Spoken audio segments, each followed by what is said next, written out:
All right. Well, I am here with David Curry. He's the CEO of the Rescue Mission. And we're just going to spend a little time asking some questions, hearing from his perspective. So David, just to start us off, tell us a little bit about the mission and history of the Rescue Mission, and also how you got to be involved here. Sure. Well, the Rescue Mission is going to have our 100th year anniversary here in 2012. So we've been here in Tacoma, Pierce County for a long time. But what's happened is that the world has changed, and the Rescue Mission has tried to change to keep up with it. Back when we started 100 years ago, it was just a soup kitchen that was open at night for single men in 1912. And of course, it's not just single men anymore. Now we've got more kids under the age of 12 than we do single men. And that's because the world and the face of homelessness has changed. And so we're about helping families that are homeless, individuals, moms, dads. And of course, addiction has changed as well. Back in 1912, it was primarily alcohol addiction, people who went through the depression as years went on, and that sort of thing. And now, of course, we have meth and crack, and the effect on families is incredible. And of course, that's where the intersection is between Safe Families and the Rescue Mission, because we know what the problem is, and we really believe that Safe Families is a big part of the solution. So what do you love about your work, and what are some of the challenges that you run into day to day? I love everything about my job. It's all good. There are a lot of challenges. In fact, pretty much everything that comes across my desk seems like a challenge. Because if it was easy, as the saying goes, they would have solved it before it got to me. But I love it all. I love, in the end, what I really love about it is that we're changing lives and transforming the lives of people who are in the toughest circumstances possible. If you come into the Rescue Mission and you are homeless, you're addicted perhaps, you've lost all your money, maybe you have lost all your contacts with your family, but at the end, you don't have to be alone, you don't have to be on your own. God can come alongside of you, we come alongside you, create a loving environment. So that one idea, that you can take somebody from the worst possible circumstance and change their life for the better, that's what I love about it. So with the services you provide, you've named a couple of these already, but what are the areas of acute need, and have you seen any of the impacts from budget cuts at the state level that are affecting needs for families right now? Well, we're in the unique position that every one of our clients for 100 years has had absolutely no resources. So we're always full. So the economy up, the economy down. When the economy was the best that it's ever been in the greatest country in the history of mankind, we still had a rescue mission full of people who had no money and were broke and broken. So in that way, it doesn't really change. And of course, we live in the same fishbowl as everybody else and see the economic environments. But where the acute need is for families that are homeless, families that are broken, that have had generations of negativity, of abuse, of physical abuse, of lack of presence of a father, of a positive parenting experience. That's where the need is, that acute generation after generation problem of healthy families. So obviously, this is where I'm going. Safe Families is a big part of that. And I think as Safe Families gets a toehold in this situation, it's going to be a big relief valve, a healthy thing for other families that need somewhere to, we need a positive solution. Not just one, we need many positive solutions. But I think this is a formula that could work. And it's all about connecting positive people who you may not have it all together, but you want to have a healthy family. You want to surround and surround your family and people who come in contact with your family with the overwhelming love and positive message of Jesus, perhaps, but even more than that, if you're not a person of faith, that you're just all of the great things that make a family so important to society. So I think, we need solutions. We need some relief valve for these kinds of problems. Is there a particular story that you can think of that highlights some of the work that you do?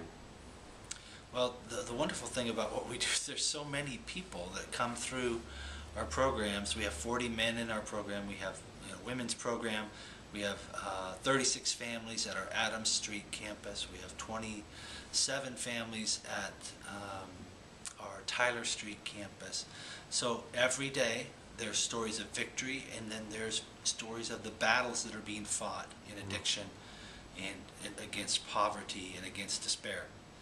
But I think in particular about this one family that it's a small family. It's a lady, her daughter, and her boyfriend. That they had a family together. They had a daughter in common. But she was a heroin addict, and she came into the rescue mission totally broken, had a child, and had been caught up on the streets in heroin addiction and all of the things that come with that, prostitution and other things, for at least 2.5 years that she had been on the street homeless. And she came into our place, and we gave her shelter, we gave her the love, encouragement, support that she needed.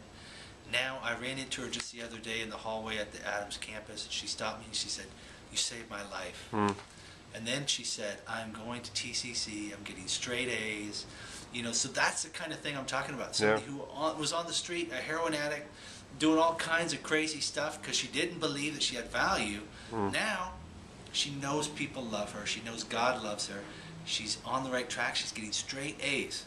So you can't have a more dramatic transformation than that. And that's the sort of thing I love. That is a good story. So you mentioned this a little before. A program like Safe Families and working with congregations and volunteers. Yes. What do the volunteer roles currently look like at the rescue mission? How do people get plugged in? Another thing you can mention is if people are interested either in getting involved as a volunteer or a donor, where do they start? But what do those look like right now for at the rescue mission? And then where do you see a program like Safe Families and a network of volunteers being able to sort of intersect with some of the work that you do? Well, I think the rescue mission has lots of volunteer opportunities. They're in the moment. They're just right now, you come for an hour, for 2 hours. You don't have to have a lot of training to serve a meal, to help read to kids, to help teach English as a second language, or to help somebody go through a job search or learn how to use the internet. You can come in and we can plug you in to start doing that sort of thing right now. That's the great thing. And I think that can be important if somebody wants to see if they have an appetite for helping people who are in crisis. But what I see Safe Families intersecting with that is once you know that you're called to do this, that you want to change lives in a sincere and serious way, then Safe Families can be the really ideal situation where somebody comes in and they're gonna take on the responsibility for a season, for a brief season, for however that works out within the framework of the family and Safe Families, to help rescue a family themselves and create a home-like environment for these kids. So I think it's the nature of service is somewhat different, but I think they fit together very well. That's great. And if people do want to serve at the rescue mission, do they start online? You bet. I mean, we have about 9,000 volunteers a year, or at least last year we did, and they all just go online, they click on the volunteer form, you sign up, and we call you back or send you an email and set you up with a time. So it's super easy to do, and it's just rescue-mission.org, and we love to have people do that. Anything else you'd like the folks watching at home to know, or other things that you're excited about right now? Yeah, I guess the only encouragement I would give you is make sure that your life has meaning. Don't just go through life the same old thing, going to work, coming home, being an observer, a spectator. And the thing about what either the rescue mission or Safe Families is doing is you're going to be asked to get off the sidelines and make a difference in someone's life. But if you want to do that, you will never be the same. And you will know at the end of your life that you saved maybe one life. Could you save one life? One child for 2 weeks, a month, whatever it would be. Could you do that? if you think that is significant, that at the end of it all, your tombstone, when they're sitting there reading the lines about your life and what you did, would it be significant to you that there would be a child standing there who you saved? If the answer to that is yes, I think there are probably tons of people, if they thought of it in that way, that would be the case. Then you need to do Safe Families. That's great. Well, thank you, David, for your work, for your staff, and we wish you all the best and everything that you're doing. And Glad to do it. grateful. All right. Thanks.